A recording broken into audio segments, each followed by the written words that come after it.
cookie jar. I remind myself of my small wins.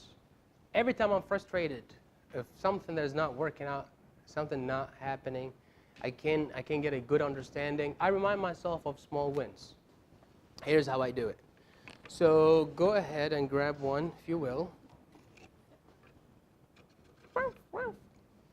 Okay, open it and read it out loud. So this is me going under frustration, trying to remind myself, here's what I do. Yeah, Aiden. That's right. That's perfect. Yeah? Um, Go ahead. okay. Yeah. Remember you used to struggle with sales, and now you're getting paid to teach it? You're unstoppable. Yay. Do you get that? Yeah. Okay. I'll take it so that we don't pull the same one.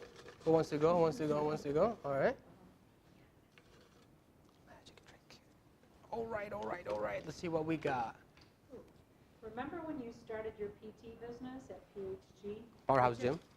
It took 4 months of silence until you started filling up your book. Hashtag new business takes time to build, don't rush. Yay! So if you got a project, if you're doing, I'll keep that. Put it. Somebody else going once, going twice. We got some cookies. If it's the same one, we'll pull another one. Says never. Oh no, no. Look, read the front and then. Remember you almost dropped the price of your mobile home because you thought it was too high and nobody wants to buy it. But just 2 months later, mobile home was sold for the asking price. You were just in a wrong season for selling. Yay! Never lower your goals. Never lower your goals. So here's what happened. I bought a mobile home to invest in somewhere in Romulus. And I wanted to make some money off of it. Nobody wants to buy it. And I'm getting disappointed. My ambitious in the beginning, I'm like, I told my brother, me and my brother got it, I'm like, we're going to triple that price. We're going to celebrate on that, you know. And nobody wants to buy it. I started dropping the price, dropping the price. And thankfully, still, I dropped the price, it's still double. But I went to lower the price for the third time. Thankfully, the office was closed. And the way I was going to lower the price is by taking the flyer and off and put a new one that has a lower price. So thankfully, that day, the office was closed. And it didn't happen. It stayed the same. 2 weeks later, open the door. 2 weeks later, 2 weeks later, 2 weeks later, somebody showed up, bought it for double the price. You never want to lower your goals ever. Apply this analogy with whatever it is that you want to do. You want to have a six-pack, you want to sell 20 cars, you want to go to Mars, don't lower the goal. Good? So during the moment of pressure, remind yourself of your past wins. That's necessary to go back in the past to remind yourself the win, not for other things to blame and complain. Okay? So, okay, behavioral concept 2. This is called the law of association. This is powerful. I live day by day by this one here. Everything I do. If I'm drinking water, if I'm eating food after work, here's what happened. Law of association, what that is when a thought, an emotion come together with an action, they become all one. An emotion with an action, they become one. So here's what I mean. Let's put it into an example. After work, I go home. And when I go home, I eat. And as soon as I finish eating, I watch TV. And then after watching TV for about 15, 20 minutes, I sleep. I take a nap for 20 minutes, but then I fall asleep for 2 hours, and it ruins the rest of my night. Here's what's going to happen next. You do that often, they all become one. So here's how it happens. Next time you go home, you're going to think about food. And as soon as you eat, your body automatically is going to say, let's watch TV. You just feel, I don't know, I just want to watch TV. Now when you're watching TV, next thing you know, I'm falling asleep. And that's how people seek Red Bull. I shouldn't even give them promotion. Energy drinks. And they think, oh, you like energy, I like energy. No, no, you lack self-awareness, man. That's what it is. Your mind is the most valuable home you'll ever own. Would you agree with that? You better agree with that. You must agree with that. You live in your mind. You want to buy a nice house? You want to buy a nice car? Good. I want a nicer house and a nicer car. How about that? But at the end of the day, when you go back to your vehicle and your home, right here. How do you feel? When your head touches the pillow, where do you go? And if it's a place that you don't like, you're going to be awake for a very long time. Do you get that? So what are the things that are associated with your energy, with your mood? What are your triggers? What is your ups and your downs and your motivation? What are they? What motivates you? What inspires you? Legends inspire me. When I see an athlete winning, breaking new records, I tick. I want to cry because I feel that. I'm like, that's me.